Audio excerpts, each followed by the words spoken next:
حدیث مبارک کې راځي چې کله سبا رڼا وخیږي کنه رڼاش ټول خلک سم خوشحاله شي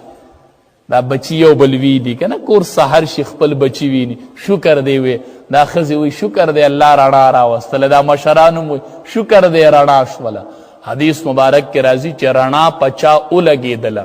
او د ده نه مور او پلار خپو او سحر رڼا ولګېدله 2 دروازې د جهنم ورته کوله پرتې ته خوشحالیږي څنګه ته خوشحالی ته د بچو سره منځ کې خوشحالیږي خوشحالي مناوئ او 2 دروازې د جهنم نه کوله پرتې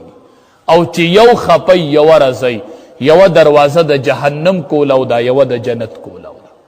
او چې دواړه رضی نو 2 دروازې د جنت کوله دي خوشحالي دغې بچو دپاره ده چې سبا وخیږي او مور او پلار دواړه خوشحاله 2 دروازې ورته د جنت کوله دي د جنت چې سبا پې وخیږي او دا سرمایه تېنه خوشحاله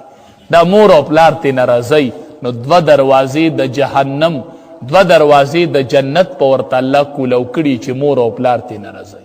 دا ډېره لویه سرمایه ده احترام یې وکئ قدر یې وکئ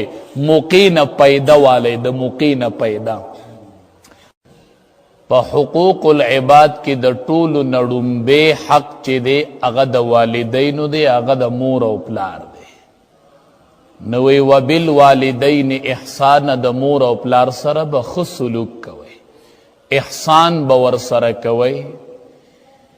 اما یبلغن عندک الکبر احدهما او کلاهما فلا تقل لهما اف ولا تنهرهما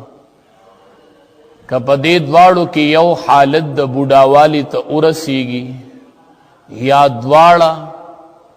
نو فلا تقل لهما اف نو اف کلمه به ورته د خولې نه نه وباسئ ولا تنهرهما او رټې به یې هم نه وقل لهما قولا کریما او د دې سره به نرمې خبرې کوي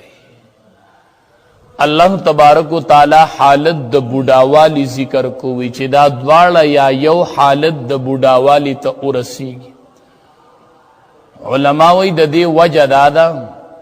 چې کله مور او پلار بچی ته محتاج کیږي او په بچی باندې د امتحان وخت راځي نه هغه د بوډاوالي حالت دی ځوانۍ حالت چې دی هغه د امتحان خو نه دی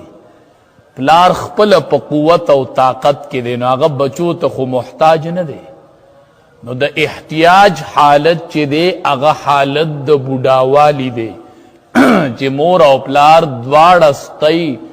ستا ته د خدمت محتاج شي او د هغې ټول خدمت پتا شي چې خوراک وله بیا ته خپله خوله کې ورکوي کپړې ورته ته چینج کوي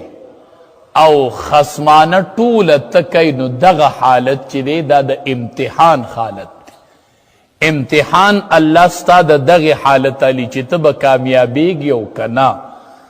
نو ته چې د مور او پلار دی بوډۍ او ټوله خصمانۍ ستا په برخه باندې او ته یې کوي نو فلا تقل لهما اف نو دا ټول خدمت په د مور او پلار کوي خو ګورئ د خولې نه به ورته اف کلمه هم نه وباسي خدمت به کوي په چپه خوله خصمانه به کوي په چپه خوله اف کلمه به د خولې نه نه وباسي اف پم نه وایي د اف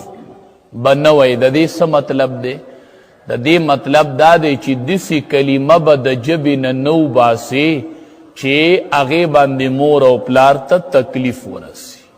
نو کنزله او بدې ردې ویل اخو ډېره لرې خبره شوه یا هغې باندې ګزار کول